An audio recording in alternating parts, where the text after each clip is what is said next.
My name is Hassan, 32 years old, and I grew up in a typical American household that was anything but typical in how they treated their children. I was always the outsider while my sister Grace was the golden child. When she got married, my parents happily gave her $90,000 for her dream wedding. When I asked for help with mine, they looked me straight in the eyes and said, "You don't deserve any help." Today, I live in a $5 million house that my sister drove past recently. Before I begin this heartbreaking story, let me know where you're watching from, and hit that like button if you've ever felt the sting of family favoritism. Growing up in a middle-class suburb of Boston, our family seemed normal from the outside. My father, Martin, worked as an accountant at a respectable firm downtown. He was methodical, precise, and expected the same from his children, especially me. My mother, Deborah, taught 4th grade at the local elementary school. She had a warm smile for her students and my sister, but rarely for me. Grace was 4 years younger than me, with an infectious laugh that seemed to melt my parents' hearts in ways I never could. Our house was modest but comfortable, a 3-bedroom colonial with a small backyard where Dad would grill on summer weekends. We had family game nights on Fridays and went to church on Sundays. To neighbors and friends, we were the picture-perfect American family, but inside those walls, the dynamic was far more complex. From my earliest memories, there was an unspoken expectation that I had to excel at everything. When I brought home straight A's, my father would glance at my report card and simply nod. "That's what we expect from you, Hassan," he would say before turning his attention back to his newspaper. But when Grace brought home B's and C's, there would be celebrations and ice cream. "Look how hard she's trying," Mom would beam. The pattern continued throughout my childhood. For my 10th birthday, I received practical gifts, new school clothes, books, and a digital watch. 2 months later, for Grace's 6th birthday, she got a lavish party at the local recreation center with a bouncy castle, 30 guests, and a professional magician. When I asked why my celebration had been so much smaller, Mom brushed it off with, "You're older, Hassan. You understand that these things cost money." But it wasn't just about material things. It was the constant emotional favoritism that cut the deepest. When I was 12, I won the state science fair with a project on renewable energy. The competition was on the same day as Grace's dance recital. Both events started at different times, and they could have attended both.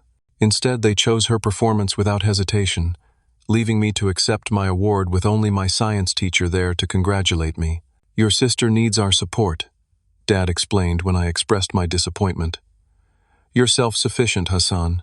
We're proud of you, but you don't need us there." Those words became a recurring theme in our family dynamic. I was self-sufficient, independent, mature for my age, all code for "we don't need to be there for you."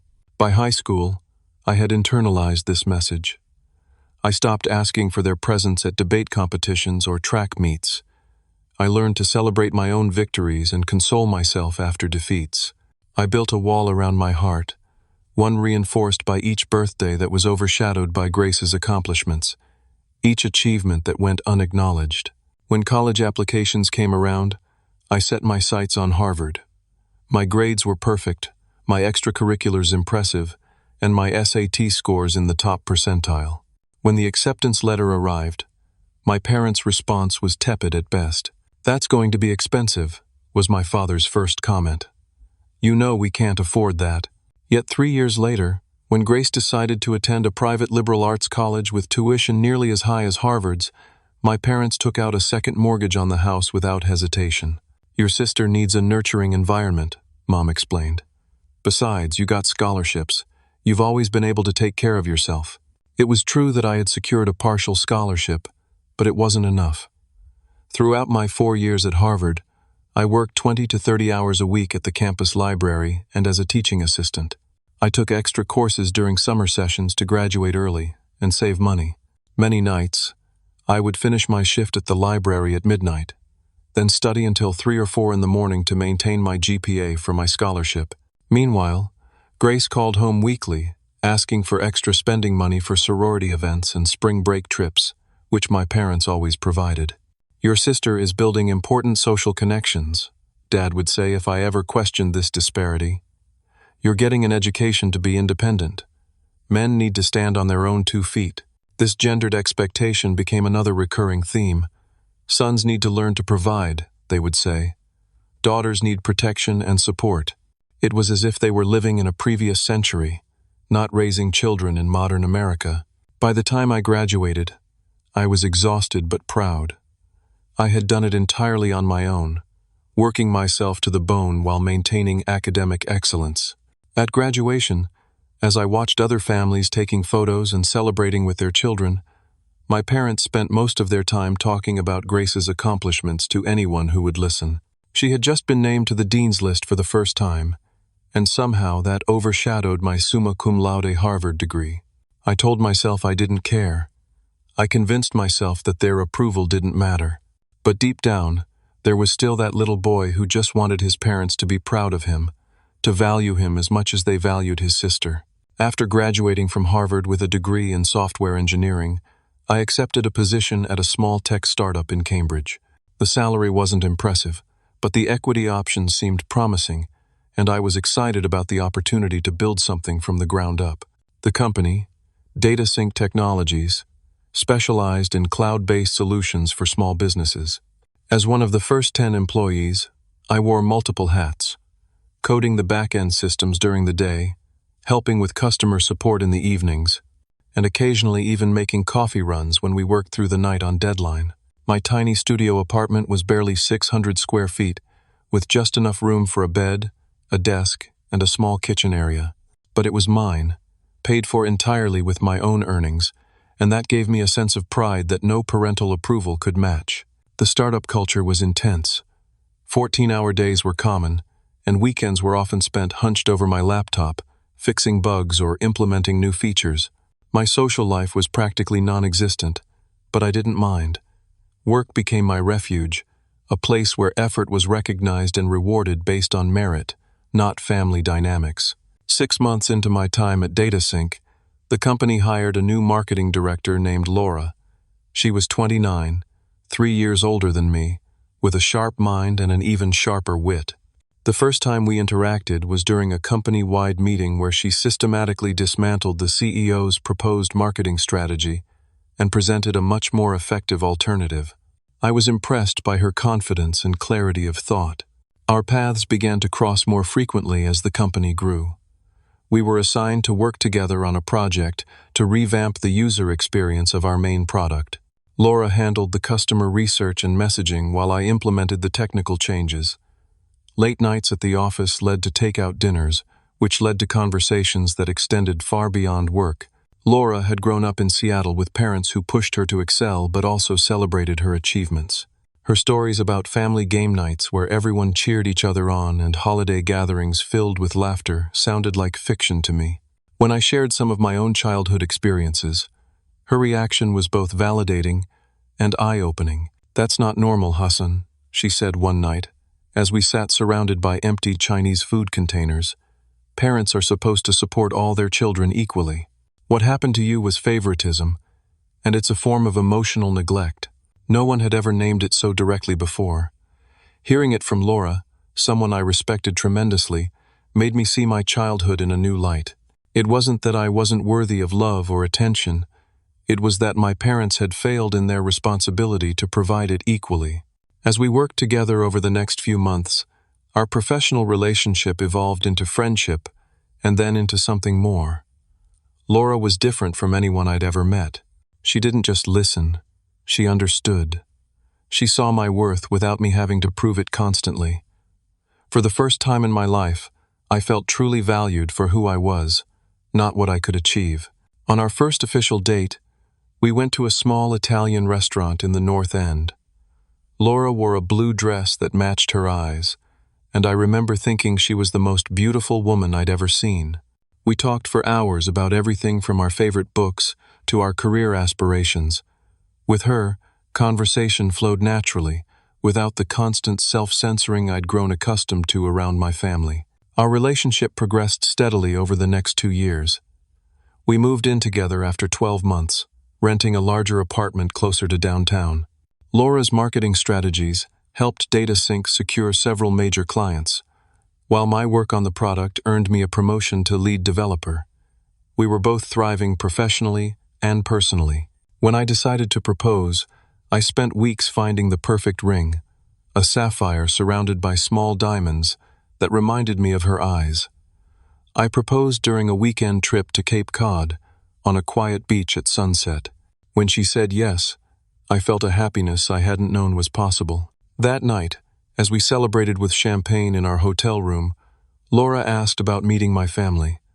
I had been avoiding this inevitability, but now it couldn't be postponed any longer. Reluctantly, I arranged a dinner at my parents' house the following month.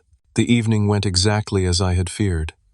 My mother's welcome was polite but cool. She asked Laura superficial questions about her job and hometown, but showed no real interest in her answers. My father was slightly more engaged, until he discovered that Laura's father was a high school teacher rather than a professional. Throughout dinner, they managed to mention Grace and her boyfriend Robert no fewer than 15 times.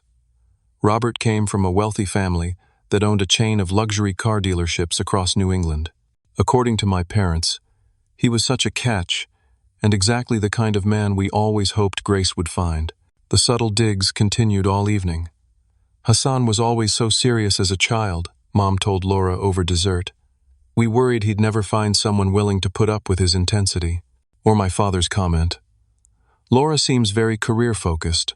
I hope that won't interfere with family plans down the road. On the drive home, Laura was uncharacteristically quiet. When I finally asked what she was thinking, she took a deep breath before answering. They don't think I'm good enough for you, she said. Which is ironic, because they also don't think you're good enough. Period. It's like they have this bizarre contradiction where you're simultaneously beneath them and too good for me. Her assessment was painfully accurate. My parents had spent my entire life making me feel inadequate, yet somehow also expected me to marry up socially and economically, as if that would reflect well on them. I'm so sorry, I said, reaching for her hand. You deserved a better welcome than that. Laura squeezed my fingers and gave me a sad smile. Don't apologize for them. But Hassan, this is a pattern. They've been treating you this way your whole life. At some point, you might need to consider whether having them in our future is healthy for either of us. Her words stayed with me for days afterward. I had always accepted my parents' behavior as normal, or at least unchangeable. But seeing it through Laura's eyes made me realize just how toxic it truly was. Still, they were my family. Could I really contemplate a future without them? The answer would come sooner than I expected, and in a way that would force me to make that very decision. After our engagement, Laura and I began discussing what kind of wedding we wanted. We both agreed that an extravagant ceremony wasn't our style. We'd rather put that money toward our future, a down payment on a house, seed funding for a business idea we'd been developing, or simply investing for our retirement. What about $25,000 for a small ceremony with just close friends and family? Laura suggested one evening as we sat at our kitchen table, spreadsheets and wedding magazines spread out before us. We could have it at that botanical garden you like, with maybe 75 guests maximum. The figure seemed reasonable. We could afford it ourselves, but would need to dip into our savings. While I was hesitant to ask my parents for help, Laura gently encouraged me to at least have the conversation. Even if they only contribute a small amount, it would be a gesture of support for our marriage, she said, and you should give them the opportunity to be involved. I knew she was right, though I dreaded the conversation. The following Sunday, we drove to my parents' house for their regular family dinner. Grace was there with Robert, showing off her new tennis bracelet, a just-because gift from her boyfriend of 8 months. After the meal, when Grace and Robert went outside to look at his new BMW, I asked if I could speak with my parents privately. Laura gave my hand a supportive squeeze as we sat down in the living room. As you know, Laura and I are planning our wedding for next spring, I began, trying to keep my voice steady. We're thinking of something small and meaningful at the botanical gardens downtown. My mother nodded distractedly, her eyes on her phone as she scrolled through what appeared to be resort websites. We've budgeted about $25,000 for the whole thing, I continued. And while we can cover it ourselves, we wanted to ask if you might be willing to contribute something toward it, as is traditionally done by the parents of the Hassan, my father interrupted, lowering his newspaper. You've always been independent. It's one of your defining traits. Why start asking for handouts now? The term handout stung, but I pressed on. It's not about needing the money. It's about your participation in this important moment in my life. My mother finally looked up from her phone. Well, to be perfectly honest, we're setting aside money for Grace's wedding. You know how girls dream about their special day. We want to make sure she can have everything she's always wanted. But Grace isn't even engaged yet, Laura pointed out, her tone polite but firm. My father's expression hardened. It's only a matter of time. Robert is from a good family. They have expectations about these things. A proper society wedding costs money. And our wedding doesn't deserve the same consideration? I asked, feeling a familiar knot forming in my stomach. You don't need our help, Hassan, my mother said with a dismissive wave. You've always been so proud of doing things on your own. Why change that now? The conversation continued in circles for another 20 minutes, with my parents offering various excuses. They were preparing for retirement. They had already helped me through college, a blatant lie. They always knew I would marry someone practical who wouldn't want an elaborate wedding. By the time we left, it was clear no help would be forthcoming. The drive home was silent, both Laura and I processing what had just happened. I'm sorry, I finally said as we pulled into our apartment complex. I shouldn't have gotten your hopes up. Laura reached over and touched my cheek. This isn't about the money, Hassan. It's about the fact that your parents don't value our relationship the way they should. And I'm starting to think they've never valued you the way parents should value their child. A month later, we received a group text from Grace announcing her engagement to Robert. My parents immediately called a family dinner to celebrate the news. When we arrived, the dining room was decorated with engagement-themed banners and balloons. An expensive bottle of champagne was chilling in an ice bucket. My mother was glowing with excitement as she showed us the 3-carat diamond on Grace's finger. Robert proposed at sunset on his family's yacht. Grace gushed. It was so romantic. Throughout dinner, my parents couldn't stop discussing wedding plans. They had already researched venues and were considering the Ocean View Estate, an exclusive seaside property that rented for $30,000 for a weekend. We're thinking next June would be perfect, my mother said. That gives us just over a year to plan everything. And don't worry about the budget, sweetheart, my father added, patting Grace's hand. We've been saving for this. We can set aside $90,000 for the wedding itself, and we'll handle the honeymoon as our special gift. I nearly choked on my water. $90,000? My mother nodded proudly. We want it to be perfect. Robert's family knows a lot of important people. This is a chance for Grace to have the fairy tale she deserves. Under the table, Laura squeezed my knee, a silent reminder to stay calm.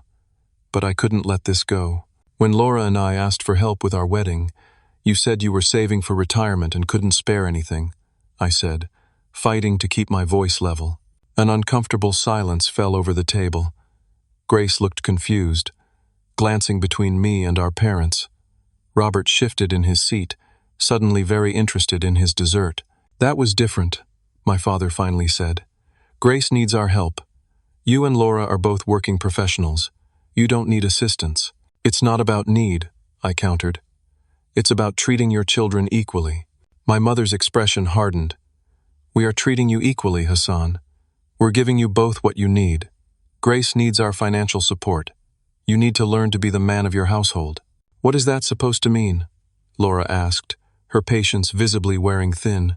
It means, my father said, looking directly at me rather than Laura, that a man should be able to provide for his wife. If you can't afford the wedding you want, perhaps you should wait until you can, or choose something even simpler. The implication was clear. If I was a real man, I wouldn't be asking for their help. And more disturbing, they didn't consider Laura worth investing in. Grace, perhaps sensing the tension, attempted to change the subject. Hassan, would you consider being one of Robert's groomsmen? And Laura, I'd love for you to help me choose the floral arrangements. It was a transparent attempt to smooth things over, to pull us into the excitement of her wedding while ignoring the blatant favoritism on display. For a moment, I considered letting it go, falling back into the family dynamic I'd endured my entire life. But as I looked at Laura, who had shown me what unconditional support actually felt like, I knew I couldn't keep pretending this was normal or acceptable. "I think we should go," I said quietly, placing my napkin on the table. "Congratulations on your engagement, Grace. I'm happy for you." As Laura and I drove home in silence, I felt something shift inside me. This wasn't just about money for a wedding. This was about a lifetime of being treated as less worthy, less deserving of love and support. And for the first time, I was ready to confront it head on. The next morning, I called my parents and asked to meet with them alone. I needed to have this conversation without Grace or Laura present, to speak directly about patterns that had shaped my entire life. We met at a coffee shop near their house, neutral territory where neither of us would feel too comfortable or in control. My father arrived first, checking his watch repeatedly as if this meeting was an inconvenience in his busy schedule. My mother joined us 5 minutes later, already looking defensive. "I'll get straight to the point," I began after we'd settled with our drinks. "I need to understand why you've always treated Grace and me so differently." My father sighed heavily, the way he always did when he thought I was being dramatic. "We haven't treated you differently, Hassan. We've treated you according to your needs and personalities. $90,000 for Grace's wedding and nothing for mine isn't different treatment?" I asked. "Your sister needs more support than you do," my mother said. "She's always been more delicate, more emotional. You've always been strong and independent." "Because I had to be," I replied. "From the time I was a child, you made it clear that I couldn't count on you the way Grace could." My father's expression hardened. "That's ridiculous. We provided everything you needed. Food and shelter, yes. But what about emotional support? What about attending my science fairs or debate competitions? What about celebrating my achievements instead of taking them for granted?" "You're a man, Hassan," my father said, leaning forward. "Men need to learn self-reliance. We were preparing you for the real world. By making me feel unwanted? By making me work through college while paying Grace's full tuition?" My mother reached across the table as if to touch my hand, then thought better of it. "We always knew you would be fine. You've always been so capable. That's not a reason to withhold support," I said, feeling decades of hurt rising to the surface. "That's like saying you only help the child who struggles and ignore the one who works hard." "We're not having this conversation right now," my father declared, pushing back his chair. "You've always had a tendency to dramatize things, Hassan. If you can't afford the wedding you want, that's not our problem. A real man would provide for his wife without coming to his parents with his hand out." My mother nodded in agreement. "Grace needs to be taken care of. She's always needed special attention. You, on the other hand, you don't deserve special treatment. You've never needed it." The words hung in the air between us. You don't deserve special treatment. You don't deserve. After a lifetime of feeling this sentiment without hearing it spoken aloud, there it was, finally in the open. "I see," I said quietly, a strange calm settling over me. "Thank you for being honest." "Now, about Grace's wedding," my mother continued, apparently thinking the matter was settled. "She was hoping you might help with some of the technical aspects, setting up a website and such." I stood up, gathering my coat. "I don't think I'll be involved in Grace's wedding planning. In fact, I think it's best if we take some time apart. All of us." My father scoffed. "Don't be childish, Hassan. Family disagreements happen. You can't just walk away." "I'm not being childish," I replied. "For the first time in my life, I'm recognizing that I deserve better than this. I deserve parents who value me as much as they value my sister. Since that's not possible, I need to protect myself." I left them sitting there, my mother calling after me as I walked out the door. In my car, I sat for several minutes, expecting to feel grief or anger. Instead, I felt a profound sense of relief, as if I'd finally put down a burden I'd been carrying my entire life. When I got home, Laura was waiting. One look at my face told her everything she needed to know. "They didn't listen," she said. "It wasn't a question. They said I don't deserve their help," I told her, the words still stinging as I spoke them. "That men should provide for their wives, and Grace needs special treatment because she's more delicate." Laura pulled me into a hug, tight and protective. That's not how family is supposed to work, Hassan. That's not how love works. We spent the evening talking about what this meant for our future. Would we still invite my parents to our wedding? Would we maintain contact at all? What about Grace, who was caught in the middle but had always benefited from the dynamic? I think you should write them a letter, Laura suggested. Explain exactly how you feel and what you need from them if they want to be part of our lives going forward. That night, I drafted an email to my parents. I explained how their favoritism had affected me, how it continued to impact our relationship, and why I needed space. I didn't attack or accuse. I simply stated facts and feelings. Until you can recognize and acknowledge this pattern, I wrote in closing, I need to step back from our relationship. I'm getting married to an amazing woman who has shown me what unconditional support actually looks like. I deserve that kind of love, and I won't expose myself or her to anything less. The next day, I changed my phone number. I blocked my parents on social media but left a channel open to Grace through email.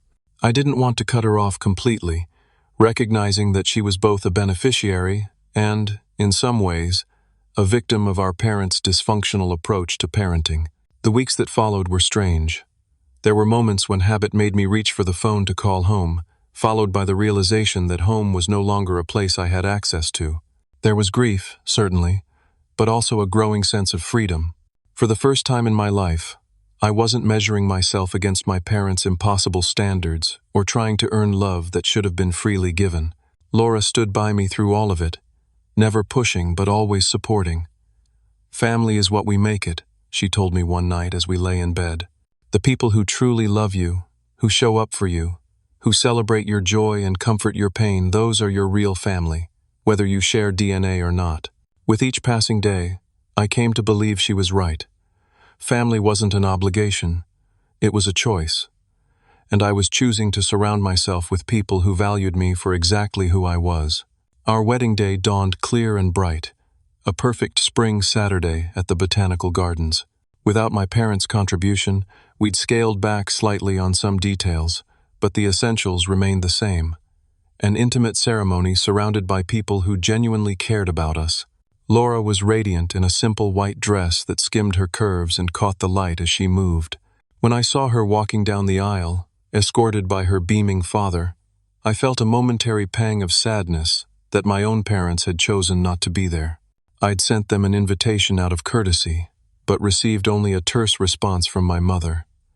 We'll have to see if we can make it. Grace's wedding planning is taking up so much of our time. They didn't come, of course. Their empty seats in the front row were a visible reminder of their absence, but somehow it hurt less than I'd expected.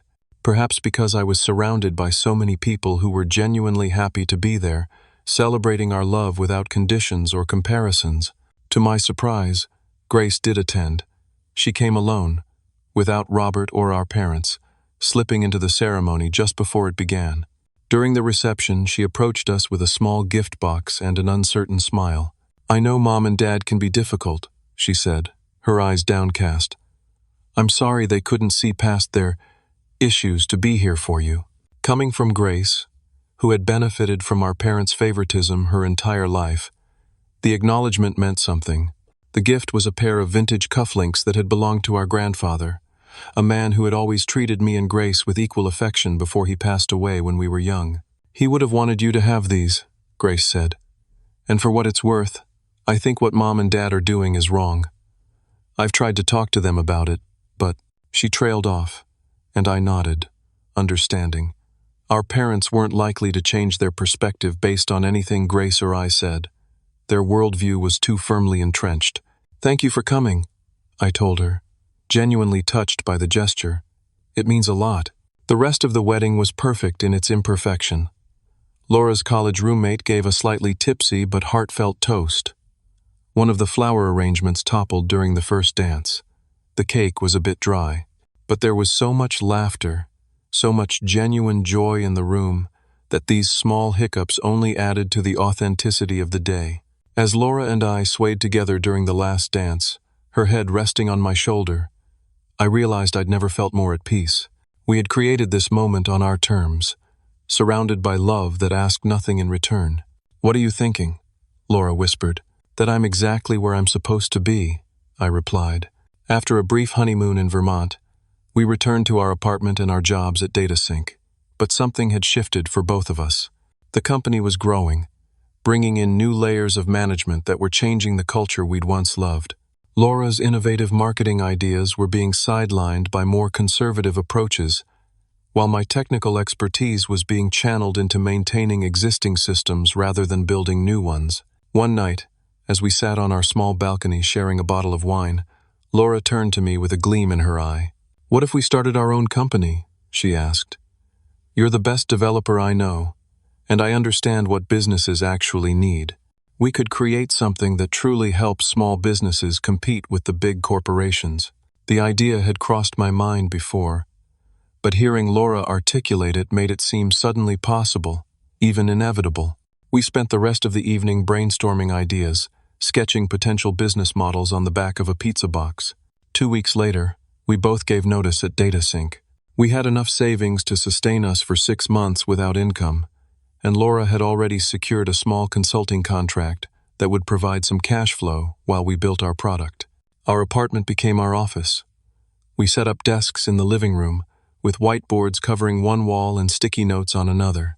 Days blended into nights as we worked to bring our vision to life, a comprehensive platform that would help small businesses manage everything from inventory to customer relationships, with powerful analytics that were typically only available to large corporations. The early months were challenging. We lived on ramen and coffee, worked 16-hour days, and sometimes wondered if we'd made a terrible mistake. But there was also an exhilaration to building something from nothing, to making every decision based on our values and vision rather than someone else's. 4 months in, we had a minimum viable product ready for testing. Laura leveraged her professional network to find 5 small businesses willing to use our software for free in exchange for detailed feedback. The response was enthusiastic, with users particularly impressed by the intuitive interface and powerful reporting tools. With this validation, we began approaching angel investors. Our first pitch was a disaster. We were nervous. Our financial projections were overly optimistic, and we couldn't clearly articulate our competitive advantage. We left the meeting deflated, but determined to improve. Laura spent the next week refining our pitch deck, while I gathered more concrete data on our test users' results. Our second pitch, to a different investor, went better but still resulted in a no. The third one, however, landed. A veteran tech entrepreneur named Sofia Rodriguez saw the potential in what we were building and offered us $200,000 in seed funding for a 15% stake in the company. With this investment, we were able to move out of our apartment into a small office space and hire our first 2 employees, a front-end developer named Marcus and a customer success specialist named Nadia. Our company, which we named Catalyst, was officially launched. The next 6 months were a whirlwind of growth. Our client base expanded from 5 test users to 50 paying customers. We secured a partnership with an accounting software company that brought in another 100 users. Laura's marketing strategy focused on educational content that demonstrated the real-world impact of our tools began to gain traction in industry publications. By the end of our first year in business, we had 15 employees, a proper office in a converted warehouse space downtown, and were breaking even financially. More importantly, we were building something we believed in, something that was helping real businesses grow and thrive. On the first anniversary of Catalyst's official launch, Laura and I took our team out for a celebration dinner. Surrounded by these talented, passionate people who had chosen to join our mission, I felt a sense of belonging that had eluded me throughout my childhood and early adulthood. "To Catalyst," Laura said, raising her glass for a toast. "And to all of you who are making our vision a reality." As glasses clinked and conversations flowed around the table, I caught Laura's eye across the room. She smiled, and in that smile was everything: partnership, pride, love, and the shared knowledge that we were building something meaningful together. That night, as we walked home hand in hand, Laura turned to me with an expression I'd come to recognize. She had something important to share. "I've been waiting for the right moment to tell you," she said, her voice soft in the cool evening air. "I'm pregnant." Joy surged through me. unexpected and overwhelming. We had talked about having children someday, but with the business demanding so much of our time and energy, we'd agreed to wait a few years. Life, apparently, had other plans. "Are you happy?" Laura asked, searching my face. I pulled her into my arms, lifting her slightly off the ground in my excitement. "Happier than I've ever been," I told her, and it was the absolute truth. As our company grew, so did our family. Laura worked through most of her pregnancy, adjusting her schedule only in the final weeks before our son Noah was born. We converted the second bedroom of our apartment into a nursery, painting the walls a soft green and filling the bookshelves with stories we couldn't wait to read aloud. When Noah arrived, tiny and perfect with Laura's blue eyes and my dark hair, the world shifted again. Here was a new kind of love, fierce and protective in a way I hadn't known was possible. As I held him in those first days, I made a silent promise. He would never question his worth or his place in our hearts. He would know, every day of his life, that he was valued and loved exactly as he was. With a new baby and a rapidly growing company, we needed more space. We began looking for a house, something with room for our family to expand, and an office for the occasional work-from-home day. What we found exceeded our wildest expectations. A modern architectural masterpiece overlooking the water, with floor-to-ceiling windows, 5 bedrooms, and a dedicated home office suite. The price tag was eye-watering. $5 million, far more than we had planned to spend. But Catalyst had recently closed a major funding round, valuing the company at over $100 million. Our equity was now worth enough to afford this house and still have plenty of cushion for the future. We moved in when Noah was 4 months old, still marveling at the turn our lives had taken, from a cramped apartment and ramen dinners to this spectacular home in just over 2 years. It wasn't just about the material upgrade, though. It was about building a life on our own terms, creating success that was measured by our standards rather than anyone else's. As I stood on the balcony of our new home, watching the sunset with my son in my arms and my wife by my side, I felt a deep sense of peace. Whatever happened with my parents, whatever childhood wounds I still carried, I had created something beautiful and meaningful from that pain. And perhaps that was the greatest victory of all. 2 years after launching Catalyst, our company had grown beyond anything Laura and I had initially imagined. We now employed over 100 people across 3 offices, with clients ranging from local boutiques to international corporations looking to streamline their operations. The software platform we'd built had expanded to include advanced AI-driven analytics, customizable modules for different industries, and an app marketplace where third-party developers could create specialized tools. Business magazines began featuring Catalyst in their companies to watch sections. I was invited to speak at industry conferences about entrepreneurship and innovation. Laura led panels on marketing for tech startups and the importance of user experience in software design. We were becoming known not just for our product but for our company culture, collaborative, inclusive, and focused on genuine impact rather than just profit. With each new milestone, I couldn't help but think about my parents and the irony of our situation. They had spent my entire life preparing me to stand on my own, never imagining that I would stand this tall. Our company was now valued at over $300 million on paper. Laura and I owned 40% between us, making us, at least on paper, centimillionaires. Our personal life was equally fulfilling. Noah was growing into a curious, joyful toddler who filled our days with wonder and laughter. Our home, once feeling too large for just the 3 of us, now rang with the sounds of his footsteps as he explored every corner. Laura and I had settled into a partnership that balanced work and family, each supporting the other's goals while nurturing our shared vision. Through mutual friends and occasional emails with Grace, I heard bits and pieces about my parents and their lives. Grace's wedding had been everything they'd hoped for: elaborate, expensive, and featured in a local society magazine. My mother had apparently carried the issue with her for weeks, showing it to anyone who would look. But beneath the glossy surface, things weren't going as planned. Robert's family business, the chain of luxury car dealerships, was struggling in the changing automotive landscape.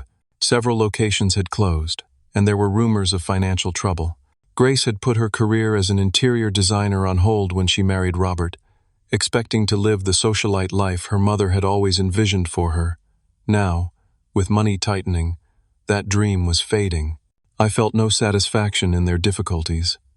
Despite everything, Grace was still my sister, and I didn't wish hardship on her or Robert. When I heard through our email correspondence that she was pregnant with their first child, I sent a generous gift basket and a sincere note of congratulations. Some bonds, it seemed, couldn't be completely severed, even with all the hurt between us. One Sunday afternoon, as Laura and I were playing with Noah in our backyard garden, my phone rang with a number I didn't recognize. Normally, I would have let it go to voicemail, but something made me answer. "Is this Hassan?" a familiar voice asked. It was Grace, sounding uncharacteristically subdued.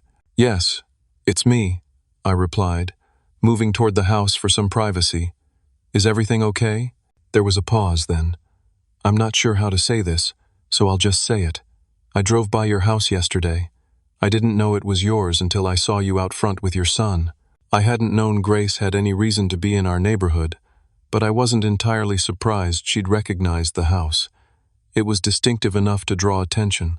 "It's a beautiful home," I said neutrally. It's incredible," she replied, her voice catching slightly.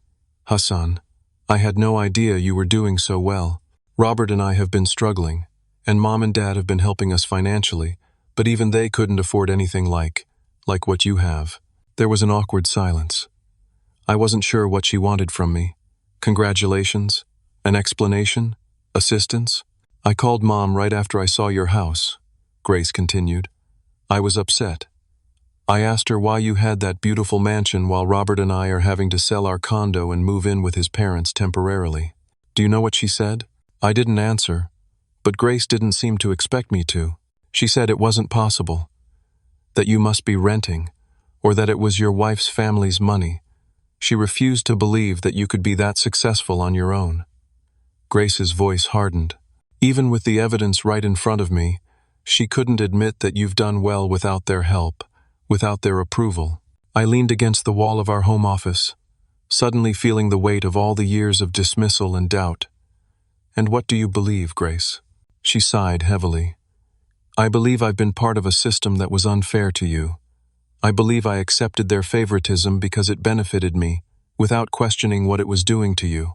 And I believe," her voice broke slightly, "I believe I owe you an apology." It wasn't what I had expected.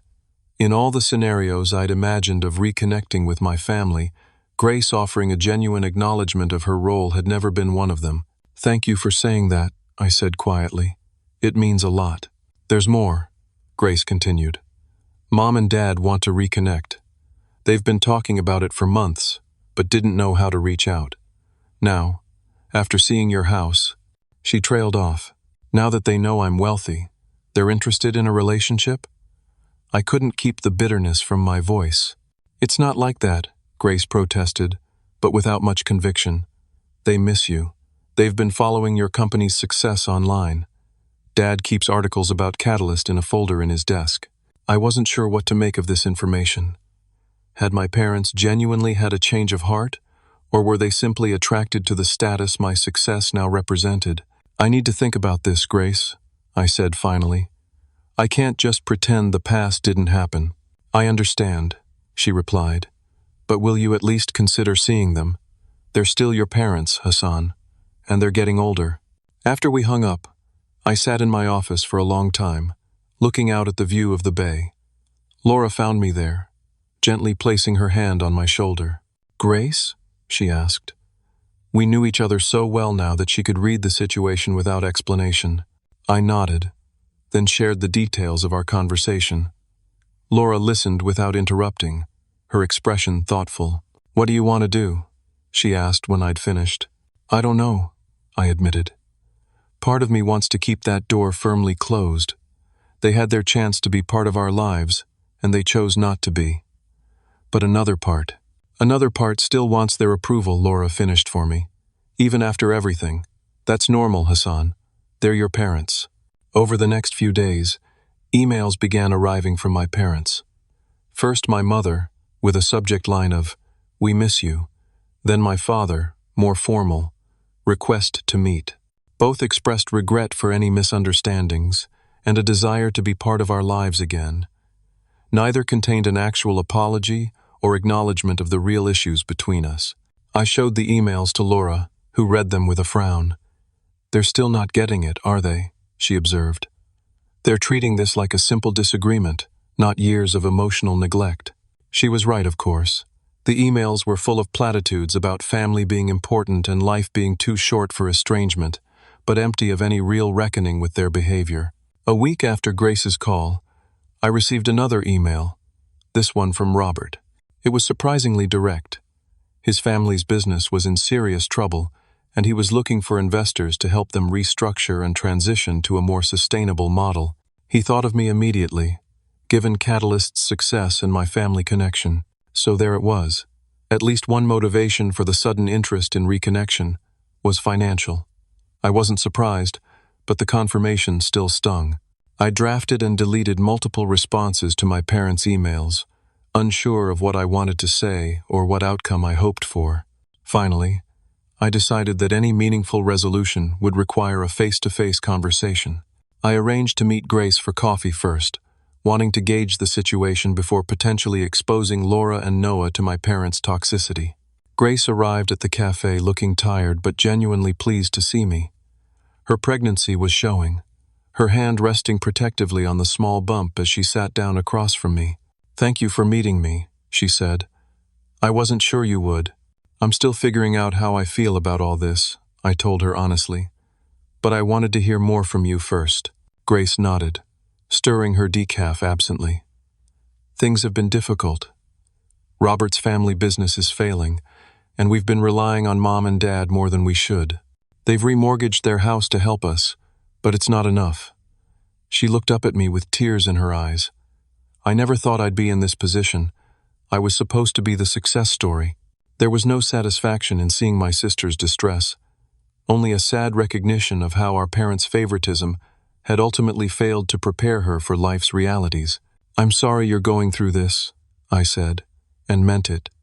"But I need to know, is reconnecting with me just about accessing my financial resources? Because if it is, we can have that conversation directly without pretending it's about family healing." Grace flushed, looking down at her hands. "I can't pretend the thought hasn't crossed everyone's mind. But it's more than that, at least for me. Seeing your beautiful house, realizing how successful you've become despite everything, it made me question so much about our family dynamic, about who Mom and Dad trained me to be versus who you became on your own." We talked for over 2 hours, delving into childhood memories and adult realizations. Grace admitted that she'd always known on some level that the treatment was unequal, but had accepted it because it benefited her. I shared how it had shaped my self-worth and my approach to relationships. It wasn't an easy conversation, but it felt necessary and, in its way, healing. By the end, I had decided to meet with my parents, but on my terms. I would host them at my home, with Laura present. I wanted them to see the life I had built without them, to understand that any relationship moving forward would be on an equal footing, not with them as the all-powerful parents and me as the child seeking approval. The meeting was set for the following Sunday.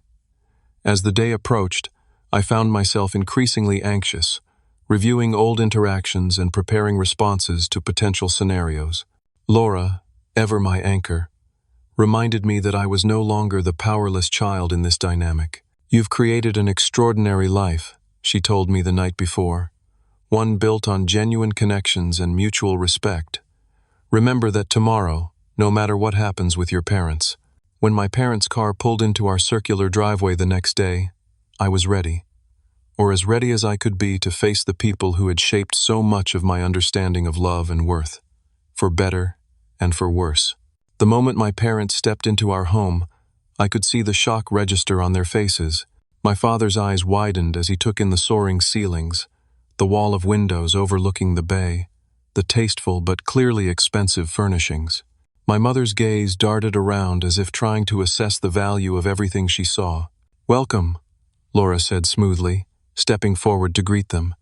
She was the picture of gracious hostility, extending just enough warmth to meet social expectations, but not an ounce more. "Please, come through to the living room. We've prepared some refreshments." They followed silently, my father's hand at my mother's elbow, as if steering her through unfamiliar territory. In a way, I suppose it was. This world, my world, was entirely unknown to them. Noah was with a babysitter for the afternoon. Laura and I had agreed that this first meeting should be adults only, protecting our son from potential tension. As we settled into the living room, with its panoramic views and contemporary artwork, an awkward silence descended. "Your home is impressive," my father finally said, his voice carefully neutral. "Thank you," I replied. "We were fortunate to find it when we did. The market in this area has only gone up since then." My mother fidgeted with her purse strap. "Grace told us you've done well with your company. Some kind of computer business?" It was such a deliberate understatement of Catalyst's success that I almost laughed. My parents had always been masters of minimizing my achievements. "Catalyst provides enterprise software solutions for businesses of all sizes," Laura explained, her marketing background evident in the smooth description. "We currently serve over 2,000 clients globally and employ 135 people. Last year's revenue was just under $70 million. She delivered these facts without bragging, simply stating the reality of our business. My mother's eyes widened slightly, while my father's expression remained carefully controlled. "We've been following your progress," he said, gesturing vaguely. "Very impressive." "Have you?" I asked, unable to keep the skepticism from my voice. "Because in your emails, you didn't mention anything about my professional life, just that you missed having your son around." My mother reached for a cookie from the tray Laura had set out. "Of course we've missed you, Hassan. Family is the most important thing." "Is it?" I leaned forward slightly, because I distinctly remember being told that I didn't deserve your help or support, that Grace needed special treatment while I needed to be a man and stand on my own. My father shifted uncomfortably. "Perhaps we expressed ourselves poorly. We always believed in your abilities, Hassan. We knew you would succeed." "That's not the same as supporting me," I replied. "It's not the same as valuing me." Laura placed her hand over mine, a silent show of solidarity. My parents noticed the gesture, my mother's gaze lingering on our intertwined fingers. "We may have made mistakes," my father conceded, surprising me with even this modest acknowledgement.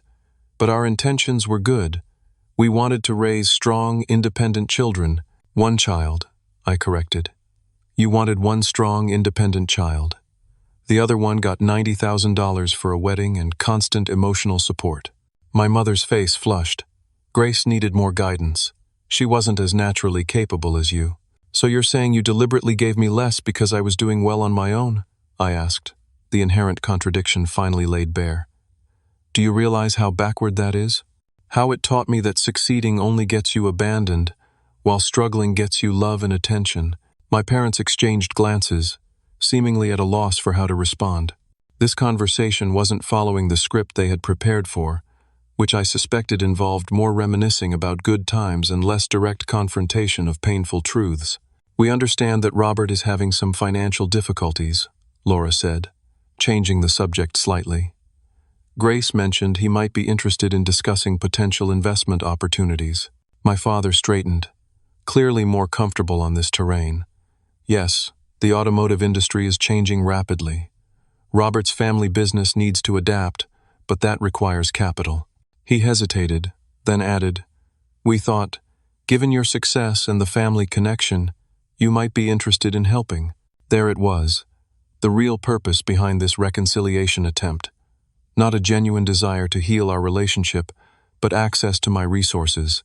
"I might be," I said carefully, "but as a business decision, not a family obligation. If Robert has a solid plan for transforming the dealerships to adapt to the changing market, I'd be willing to review it. But it would be an investment with terms, not a gift." My mother looked disappointed, but my father nodded. "That's fair. Robert has been developing a strategy. He can send you the details." A silence fell over the room again, heavier this time. The pretense of a purely emotional reconciliation had been stripped away, leaving the transactional nature of their interest exposed.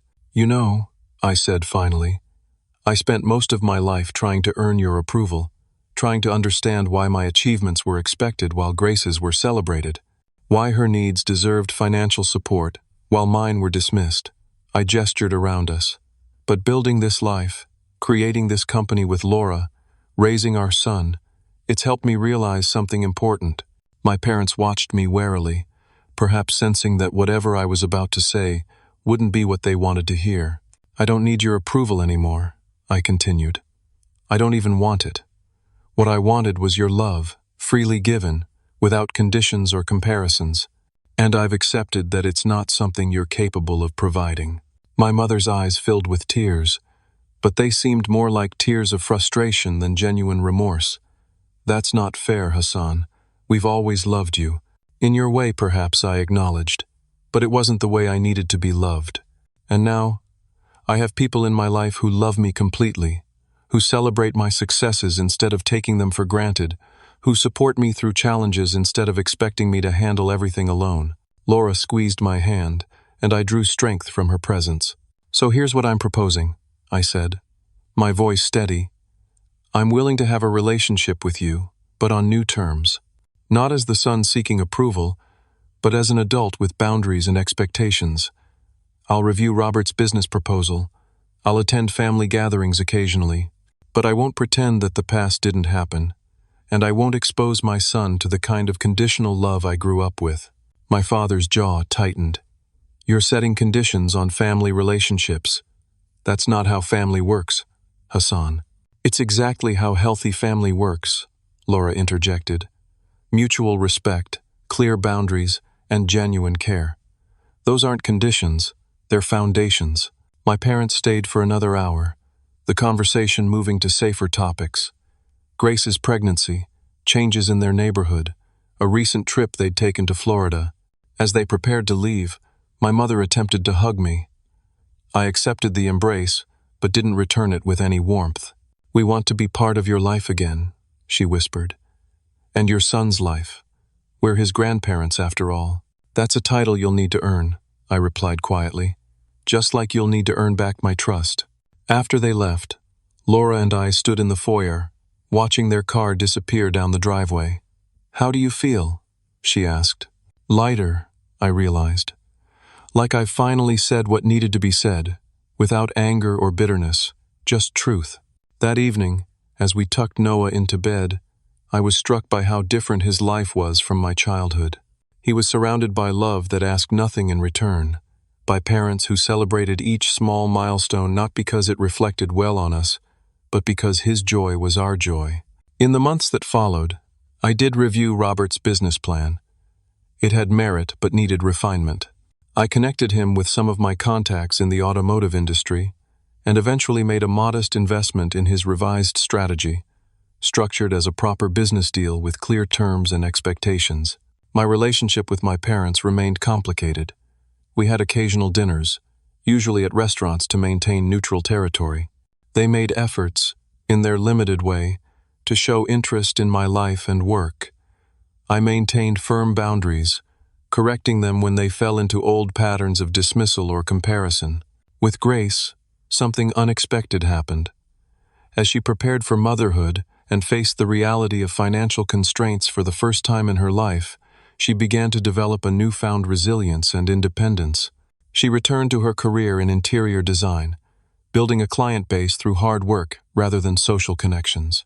We grew closer, our shared experiences of parenthood creating a bridge that our childhood differences had previously obscured.